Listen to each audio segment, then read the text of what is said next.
одоо жишээл усан цахилгаан станц ч юм уу үйлдвэрийн барилгууд одоо хот суурин газар барихад тэр нь нөлөөлж болох ус хэмжээний одоо тийм хүчтэй газруудын голомтуудын судалгаа хийгддэг.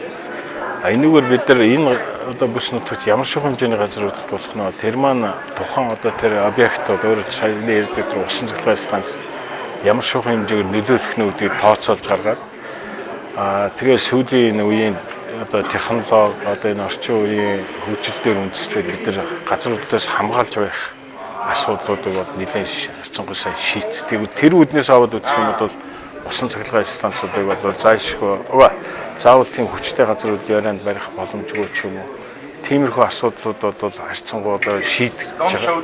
Хамгийн гол нь бид нар нөгөө яригдж байгаа асуудал энэ дээр наривчсан судалгаанаас шинжлэх ухааны үүднээс тэр орчмоогоо судалж ээж дараа нь энэ дээр бид нэр яг одоо тэр усан цахилгаан станцуудаа барих үгүй юу гэдэг шийдвэрээ гаргаж ивэл илүү ач холбогдолтой байдаг.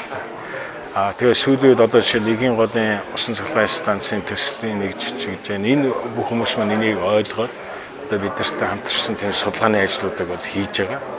Энийг Оросын эрдэмт ч гэсэн бас хүлээн зөвшөөрөөд энэ нэгдсэн судалгаа хийгээд үнэхээр тийм аюултай мó үгүй юу гэдэг тооцоолж гаргая гэсэн нэгдсэн одоо санал нэгдсэн тийм байдалтай явагдаж байгаа л да.